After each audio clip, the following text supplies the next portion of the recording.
Welcome back to some Arknights Weekly. We've delayed the news by a day because I've been feeling sick, but news is also important, so let's see what you need to know today. The first thing for you to note is that Rhodes Island Vacation is coming to an end. This is where you can get the free Ifrit skin as well as other free resources. You have until the 23rd of June to do so, which is really soon, and you must save yourself about 4 to 5 days to complete the login event. So if you haven't done so yet, hurry to do so before you miss out on this free Ifrit skin. Then, the incoming event is going to be the rights to Lake Silberneherze. I have no idea how to pronounce it. I think it's in German. If you know how to, feel free to share with me. So this is on the 21st of June all the way to the 12th of July, or more like the 5th of July, because this is a 2 weeks event. The final week is just for the store to remain open. So there is only going to be the normal stages and the EX stages, but there will be fresh new enemies that you get to see. Hero is going to be the brand new welfare unit. He is a medic that you can get in your account. And then there is going to be the banner that features Degenbrecher, a very anticipated 6-star sword master, who will come along with 5-star Leto, who you've met in the Children of Ursus event, as well as a Kafka. Then there are going to be skins for you to buy. So this features Kanipalat, Penance, as well as Tsukinogi. Then their skin reruns are going to be Leonhard, Carnelian, and Kafka. There's new furniture for you to get in the furniture store, as well as a brand new lucky drop, meaning as you play the game, you will bound to see this furniture being collected in your account.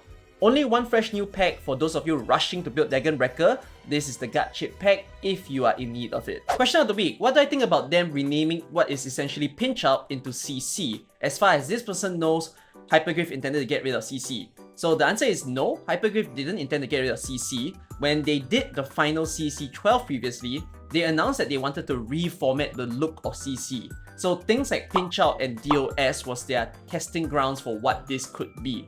So this is what it is now, CC1 battle plan all the way to the later parts. My thoughts to it is that I prefer the old format for sure, because it's a lot more straightforward. It's easier to pick the things that you want, and there isn't things like, oh, I need a prerequisite pack in order to do something else. Everything was like a free-for-all. And set bonuses can be quite annoying as well, especially when you have one tag that you want to remove, but that just get rid of so much points in the current CC. So I can endure it. I don't fully mind it. Like, the challenge to me is something that I just take casually in this brand new format. But things like IS, recommendation algorithm that will come, those are the modes that I'm even more happy to play. So that's my feelings towards the CC. We will be seeing this new format for the next 12 seasons that we will have to endure. So I know some of you will mind it, but let me know how you feel towards it as well. Most liked comment in this video will have to be the question that I answer next week. Now in this video, I have to take the opportunity to cover a really important banner, that is the Celebrate and Recollect banner. So this typically happens in the middle of July, if not the end of July. So the contents of this, if you have played it before, is as such. If you own a whole bunch of 6 stars and you have just a few remaining left, what this banner can do for you is that it will guarantee one of your missing 6 stars. And there are 2 versions of this banner that runs about the same time. So the first banner features the year 1 units. So you see people like Chen, Blaze, Exia, Kyobi, Schwartz, Skadi, things like that.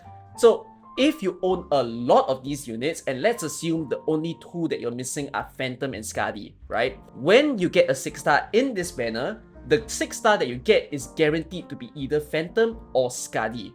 So this is fantastic if the final few remaining 6 stars are some really strong ones that you really want to own in your account. Do understand that the PT is not shared with the other standard banners. PT is completely reset for this banner alone. So you might still need 60 pulls in order to get the 6-star in that banner.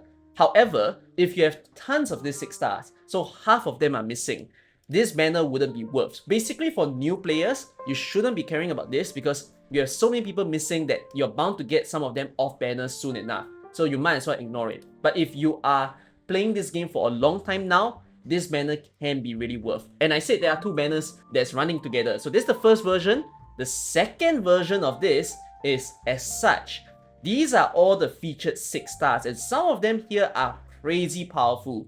You've got Suzerain, Torn, Surtur, Mudrock, Mountain. Aketo's not bad as well. There's Kelsit, Passenger's not bad for IS. I mean, I can name so many of them. That's right over here. So there's a much bigger list of people that you can get in the second banner. And again, you are guaranteed to get someone that you do not own in your account. So if you somehow only have like 3 people missing, let's say Irene, Ebenholz, and Dorothy, I'm gonna say this banner is really good. Go ahead and just pull so that you can get a fresh new unit to play in your account. If you're missing like 10 people, then that's up to you to consider whether you care about pulling the banner or not. So this is a bit of a announcement for you guys so that you can get preparing. You are about 1 month away until this banner drops. So we all know that we have the KFC event being rebranded for EN so that we get to enjoy it in a certain way ourselves. But there is another event that has been missing in action for quite some time now, and it's the collaboration that the CN server did together with what would be a Chinese space station. So it's called the CNSA Shenzhou Media, and they basically did a gallery event where people can visit there to see some AK team decorations, and they are also rewarded this at that point in time. So there was limited time furniture that they can collect, as well as the pack that you can buy. So this includes an icon and some orundums, and then the very special Amiya skin.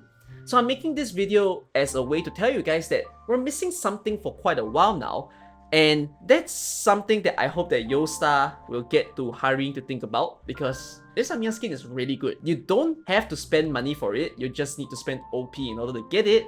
So I don't think it will happen this year, but if they were to rebrand it somehow, maybe we'll see it again next year. This is where I can end off the video with some CN news. If you're not interested in spoilers, you can turn it off, although the spoilers here aren't that major. You would have known by now that the CN server is collabing with a very special big brand, that is Sanrio.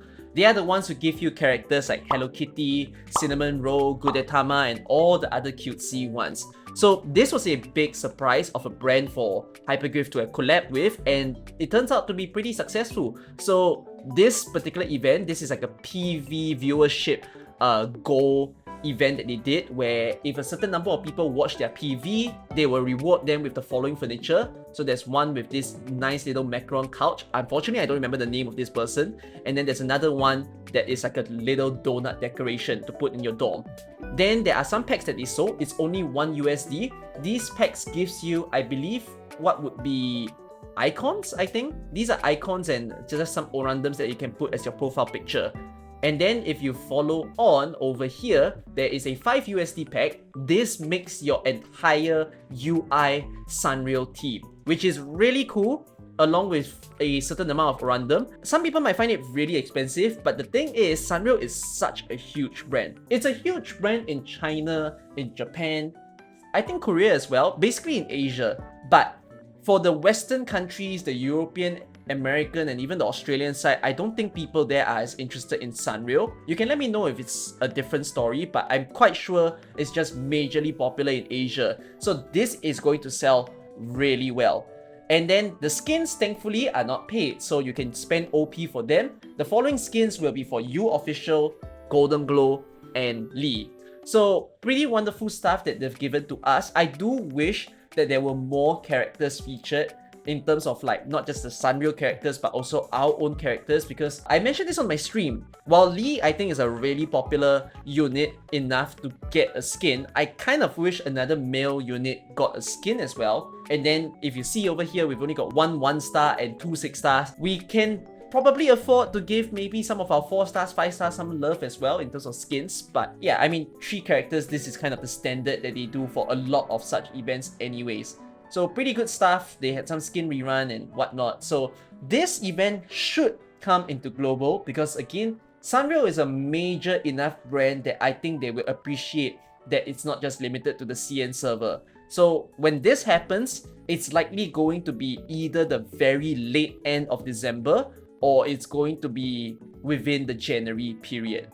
So that's all the things that you need to know for today's Arknights Weekly. I hope that you guys have enjoyed. I'm gonna spend some time recovering because my voice hasn't been very good. But yeah, I hope you've enjoyed this video. I'll see you guys in the next one. Take care, y'all. Bye-bye.